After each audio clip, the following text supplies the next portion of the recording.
Уставните измени се тие што ќе го отворат патот за преговорите на земјата со Европската унија, порача европратеникот и известувач за Македонија Томас Вајц, според кого тоа е начин земјата да остане на вистинскиот пат. Во изјава за Европската новинска редакција порачува дека се надева дека по изборите ќе се направат потребните уставни измени за вклучување на бугарската заедница во уставот како малцинство.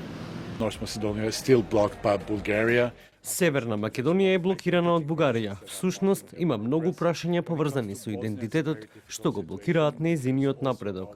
Ова е само една од пораките која периодов стига на адреса на Илинденска број 2, откако вчера пак бугарскиот претседател Румен Радев, кој како домаќин на средбата со унгарскиот негов колега Тамаш Сујок, побарал Унгарија да ја убеди Македонија оти промената на уставот и на европскиот консензус по однос на ова прашање се неотповиклив услов за членство во Европската унија. Ваквиот повик Радев го упатува до Унгарија поради како што посочува добрите историски и културни врски меѓу Скопје и Будимпешта, за кои бугарскиот државен врв смета дека можат да помогнат во откочување на процесот.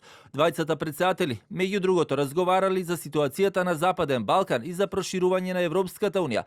Во оваа смисла Радев нагласил дека Бугарија ги поддржува своите соседи на европскиот пат, но инсистира проценката за пристапување да се прави врз основа на заслуги. Сите овие пораки доаѓаат во време кога земјата е во изборен процеса предизборно. Скопје го посети претседателката на Европската комисија Урсула фон дер Лајен. Премиерот Мицковски пак и претходно најавуваше дека очекува интензивирање на процесот со акцент на евроинтеграциите по завршувањето на вториот круг од локалните избори.